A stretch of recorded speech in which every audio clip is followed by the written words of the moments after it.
Yeah, I was going to say, a lot of people are going to be surprised. It's nice out here, great nice. weekend. It's going to be great at the beach, It's right? going to be great at the beach. And, even yesterday we talked about folks in like Hagerstown, along I-81. It was a beautiful day there all day today. So, yeah, the beach is going to turn nice, but there's still going to be some lingering effects from Dorian. So we'll talk about that in a second. But it's a great night and a nice date night. In fact, behind hurricanes, often you get very nice weather, and this is going to be the case. Winds are going to turn northwest. It's going to be refreshing, and it's going to be warm days and cool nights. All right, so here's the latest. This is right now looking at winds of still 90 miles per hour. It's about 300 miles south-southwest of Nantucket, and still a Category 1. So it continues to move a little bit further by 8 o'clock. In an hour, it's going to move another 24 miles, so it's beginning to pick up forward speed.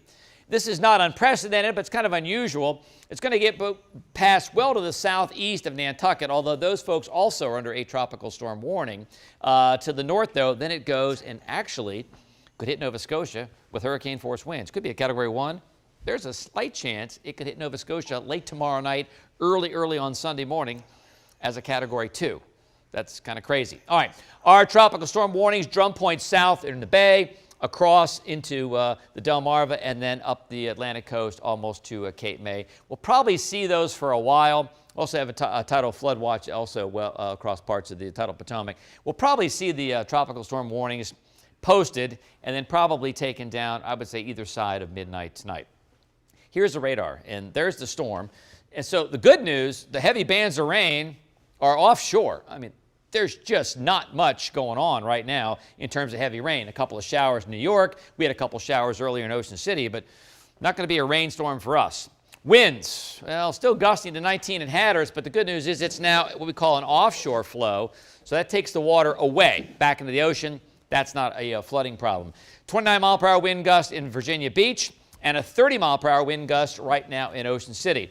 And our own meteorologist, Melissa Nord, is in Ocean City talking about the winds, the waves, and something we got to watch out for over the weekend.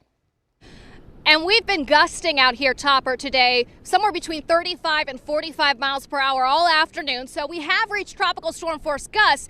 And as Dorian pulls away, we're left with some beach erosion. We still have this rough surf and rough waves going on throughout the evening. But by tomorrow, the sun is back out. People are going to be back on the beach tomorrow. But one thing I want to caution you over tomorrow is not to go in the water. The reason why is we have a high risk of rip currents. And when you look at the water and you're looking for rip currents, it's going to look murky. You're going to see a little sea foam. It's not going to be crystal clear.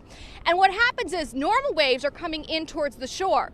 But a rip current is a current that's going away from the shore, and it can catch you off guard very quickly. It can pull you under, and if you try to fight it, you're just not going to win. They're very powerful. So what you need to do is go with the current out from the shore, swim parallel to the shoreline somewhere between 30 and 90 feet away until you're out of the rip current, and then swim back into the shore safely. So beachgoers, if you're going to be out here in Ocean City tomorrow, even though it's sunny, don't go in the water because of the high risk of rip currents. Top?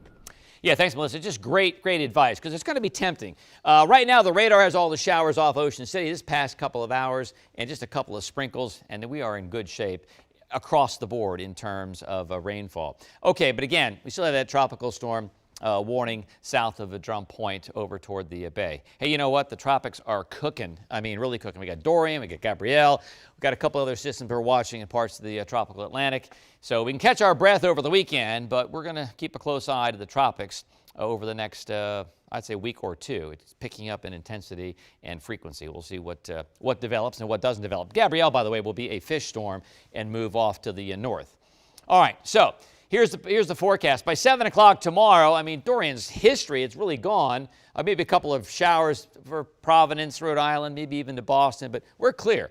And really a spectacular weekend for us. By 3:30 tomorrow, nice, refreshing northwest wind, sunshine, and really low humidity, too. That's kind of nice.